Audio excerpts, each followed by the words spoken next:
My name is Sandra Espinoza, and I'm from Hayward, California. I was an only child for 7 years until my parents had my brother, which I had been requesting for a long time for a sibling. And then 2 years later, they had my sister, so we're three siblings. It was a good relationship. From what I remember, they were always working during the week. They worked together. And I know that every Saturday, they would try to take us out, whether Chuck E. Cheese or what was it, Six Flags, but back then it was called Marine World, or the zoo, Oakland Zoo. So they were very intentional of taking us out and doing things with us. My dad would take us to soccer practice, so we were part of the Hayward Youth Soccer League. So I just remember always having an activity to do, which I like so much. And a childhood memory, my dad bought me those big boombox with the microphone because I was a really big Selena fan. And in the garage, after my homework was done, I was able to sing my heart out and dance.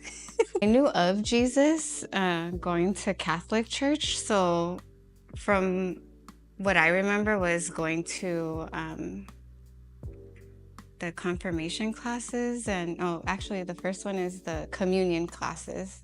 So I remember going to those, and I was maybe in like 4th grade when I did that. And then confirmation was later when I was in high school.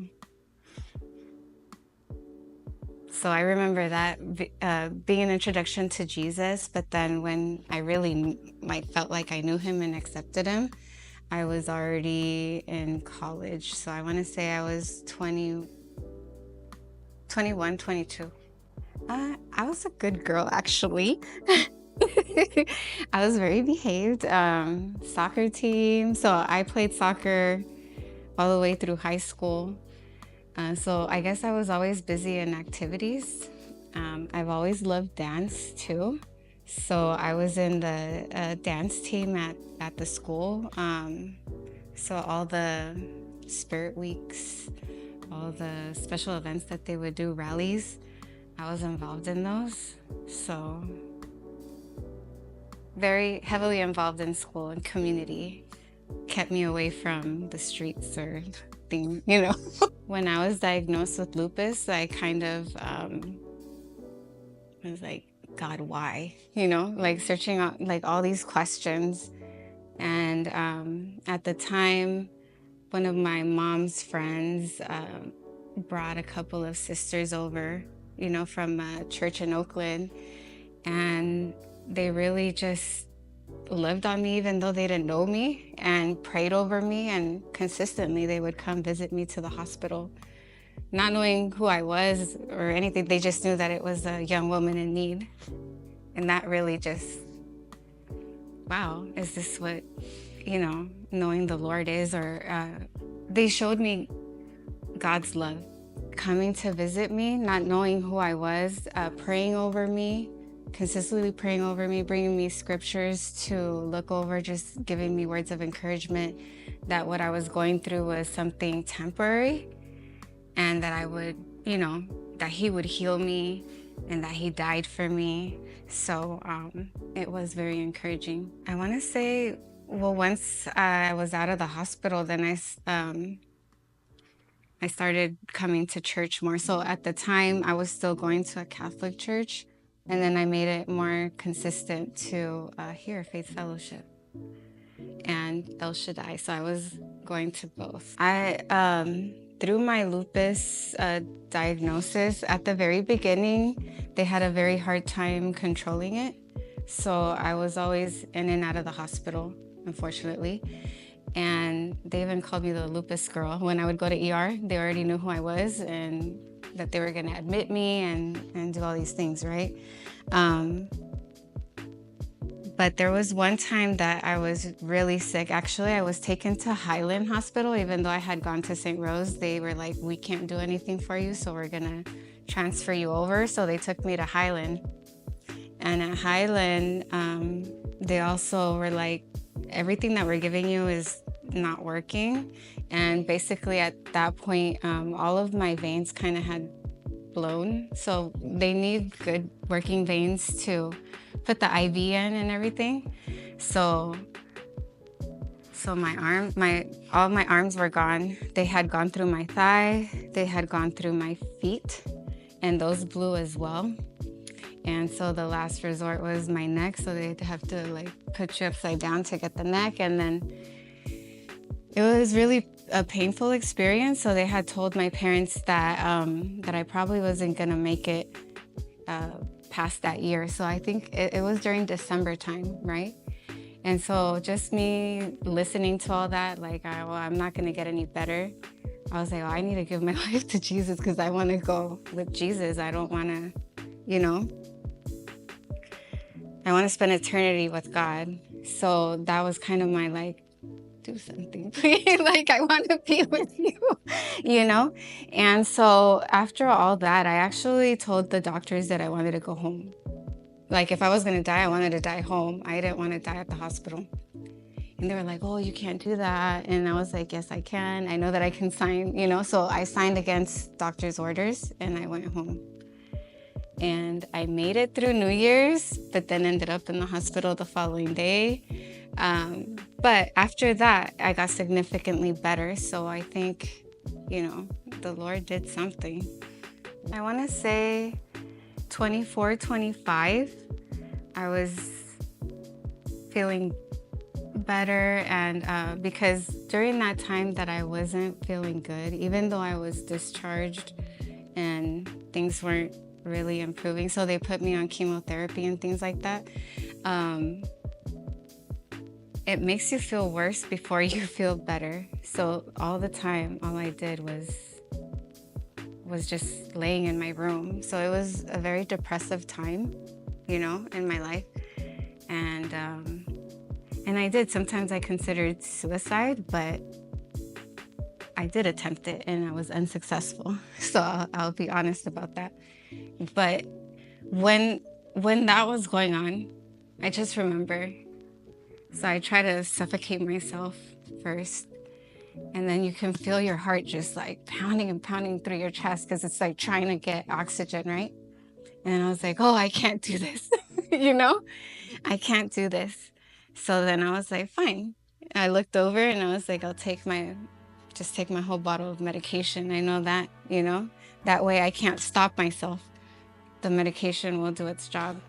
But my sister walked in once I did that. So then they took me to the hospital right away for intervention. But at that point, I was like, God, I don't want to disappoint you. If I would have done that, if I would have been successful, then I wouldn't be with you in eternity, right? So that was kind of like a wake-up call. And then after I saw, the hand of God over my life just getting better, sending people my way to encourage me, to tell me that, this is temporary, just keep fighting. But when you're going through it and you don't see it and you don't feel it, you're just like, sure, you're just telling me that so that I can feel better. But eventually things did get better. And you have to understand too, also at that time, my high school sweetheart had also broke up with me because just seeing me sick like that was too difficult for him and too difficult for anyone at that age, right? You're like in your young 20s. So it was just difficult because I was like, well, I'm sick, I'm not getting better. What does my future look like? Who would love me if this person doesn't love me? You enclose, like you just say, you don't see the light at the end of the tunnel at that time, right? But things did start getting better, and I'm just so thankful that I had a supportive family. So my mom was always there for me, my dad, and always praying for me, and then the sisters coming to pray for me. So I'm very thankful of that he's always put people in my life that will be there, and people that I didn't expect either, like some people from high school that I didn't really connect with in high school, that maybe like acquaintances, like I saw you here and there.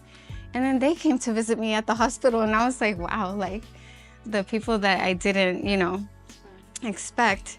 And now they're in my life now. So I praise God for that, like friendships that I didn't see coming my way. At work, I remember, so I had to leave work, obviously, because I wasn't doing well. But I had made connections at work. So I work for a doctor, and then you have representatives that come, the one, try to promote pharmaceuticals and things like that. But things that you just connect with them at work, but then they find out that I'm sick, and then they would come and visit. Like, hey, how are you doing? We missed you at work and all this stuff. So it was like, oh, wow. Like, I didn't expect all that. So I know we're reading a book right now, the discipleship and how to become, a disciple. And one of the main things that I've got out of it is to show love to God's people, to everyone, right? Everybody's God's people. So show love. Like, this is what we're a vessel, his vessel, to show people love. And all those people showed me love. I was able to return part-time to work. So I'm also thankful for that my boss has always cared for me, and he is not Christian either. So I know, but he told me that his mother is, or was, because she's passed away. But usually people, you can't work, all right, you leave on to the next one. But he's always had a spot for me. So I feel like that's the Lord's hand over that I have a place to work with, and he understands my condition. If I say I don't feel well, he's like, all right, take some time off, So I'm very thankful of that. I've been blessed, and that I could see the Lord's hand all over that, because I know that it's difficult for other people, to find a job and be able to keep it due to their, circumstances, health circumstances. So my ex, he unfortunately passed away at the young age of 23. But when he passed away, his family loved me very much, so they let me know of his funeral services and everything, and let me be a part of it. And it was at his funeral that I saw my husband, my now husband. And we knew each other. We were classmates in high school. So he called me and was giving me just encouragement, because he thought that I was still with him. But I was like, oh, we had broken up like a year and a half, 2 years ago, but we're here to pay our respects. And he was like, oh yes, me too. And from then on, we started talking, and now we're married. It came at a time that blessed me in the sense that I had always felt like that was it. Like, my ex died, nobody's gonna love me anymore. He left me. Who would want to be with someone who's sick? And he knew that I had lupus, my husband, and it took him a while, and I completely understand it, because it's difficult to navigate a relationship, where it's like up and down, up and down. 1 minute you're okay, 1 minute you're not. So it takes a lot, not just on the person, but on the other person that's on the other side, watching all this go down, right? But I can see his love for me. That what I'm trying to say is, he showed me through my husband that there's no if a person loves you, they're gonna be there for you, and he's shown me that. And I know that it's God's grace, because it's very difficult for humans, right, to process all these things and to keep persevering and keep going. But we've been able to do it together, and it's been 7 years now, married. Yes. Part of Koinonia in 2015. And just the fact that I always had this pull towards that ministry, but I was always fearful of it.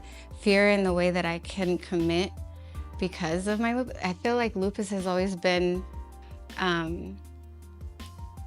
how do you say, like, it stops me from going forward for other things, right? Because I always say, but what if, and what if this, and what if it happens while, you know. So even for travel, sometimes like, but what if I get sick while I'm at, out there? But it's always kind of like, it's like a break. Like I'm going and all of a sudden it's like break, break, break, break, instead of going with the momentum, right? So I kind of had put a break on joining ministry, but he put the right people at the right time to encourage me, and now I could see like what I'm capable of doing and how I can serve. I can serve whether I have this disease or not. Like I'm able to serve the Lord, and I think that that's been a huge blessing to me. Yeah, that I'm able to serve in whatever capacity He's given me the ability to do so. Also, so I was going to a lupus support group in Alameda, which at the beginning I didn't want to go. I was so like, I don't want to go to a lupus support group. But one of my friends that I met while I was getting infusions was like, well, I want to go and I don't want to go by myself, so come with me. So I went there. So we started going to this support group, and then somehow the leader of that support group thought that I would be a great lupus support group leader as well, or facilitator.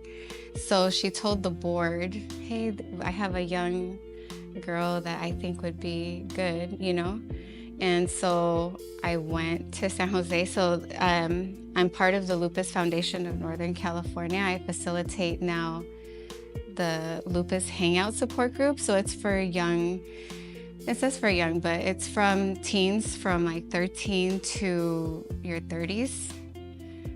So I've been leading that for over 10 years now too. So I guess He's used me in that area to bring hope and support to people who are newly diagnosed. Even from me being like, oh, I don't want to go. I don't want to go to a support group. But now I see the importance of having those groups in place, because just like I felt, when I was newly diagnosed, that I thought I wasn't going to live. Like, how long am I going to live? Like, is it going to like kill me now? When, like in a couple years? Or am I able to even finish school, which I did finish school. It took me longer than the average person, but I got it done. And so that's what I'm there to do, to encourage the patients that are newly diagnosed, and such a young age, even younger than me. I was diagnosed at 19. I had a member that was 14 when she was diagnosed, and she was barely going into high school, like a freshman in high school, I think. And she just graduated from Berkeley. So I'm super proud of her. And she calls me her mentor, and I'm just like, no, you're like, to me, you're an inspiration. And she tells me, you're an inspiration because I saw you go through it. So you don't even think that you're an example, but people are watching like every single thing you do. And so I want to be a good example, and I share with them at the beginning, I didn't even want to be here anymore. I didn't want to do this. I was a rebel. I didn't want to take my medication because I had never taken medication before, and now I have. It inspires me, and it makes me feel like all the pain I went through is for a purpose. If it was to help Whitney, because that's her name, Whitney, she was diagnosed at 14, and she felt like she couldn't finish high school because, so lupus manifests itself different in many people, but some of the symptoms are practically the same. The joint pain, muscle pain, hair loss, and it can attack any organ in your body. So for her, it attacked her central nervous system. And so she couldn't retain information as students need to retain to do their finals, to do things, to write her notes. She had to ask a friend to take notes, or can we copy notes because I can't take my own notes, things like that. But she was able to graduate, and now graduated, UC Berkeley, and she just got married last year. So to see all that come into fruition for her, and then for her to tell me that she always looked up to me and saw that, well, if Sandra went through school and was able to graduate, Sandra was able to get married, so I should be able to get married one day. Like, this disease isn't going to stop me. And I didn't think I was that, but to her, she always tells me, like, you are such an inspiration to me, and I thank you. And I've been able to accomplish all this through God, of course, and just because I had that encouragement from you. And her parents made it very, they tell me that they love me all the time and that they're so glad that they found that group, that support group, to help her daughter. So they made it very intentional to drive from Danville all the way to San Jose once a month to go to my support group. Yeah. It makes me feel good and blessed and just happy that all the pain that I had gone through, like, it was for some purpose. It was to help someone, encourage somebody else, and give strength to somebody else to keep going. Because I was the one time that wanted to stop. Like, I didn't want to keep going. I didn't want to keep fighting. But somebody encouraged me to keep going. And so now I'm that person to help you, to encourage you, keep going. It's going to get better, you know? So that to my heart, you know? And that's why I continue doing it. And sometimes, so with lupus support groups, sometimes people don't show up because they're not feeling well that day or whatnot. But for some reason, I've always had one person show up. So even if it's for the one person, I'm there. Jesus to me is everything. He's my friend, my father, my husband. Everything that I would go to, I go to him first. So he's everything to me. He's the one that gave life to me and the one that has the power to take it away. So that's why I worship him with all my heart in any way that I can and I'm capable to. Jesus is always there, that he's there through the midst of everything that you're going through. He knows your pain, understands your pain, because sometimes you may feel that nobody else understands you or believes you, but he does. He knows what you're going through. And even if you don't see it right now, like, oh, but why am I going through all this? Like, he's orchestrating for you, your healing. Like, he never leaves anything halfway done. So he's working on you little by little.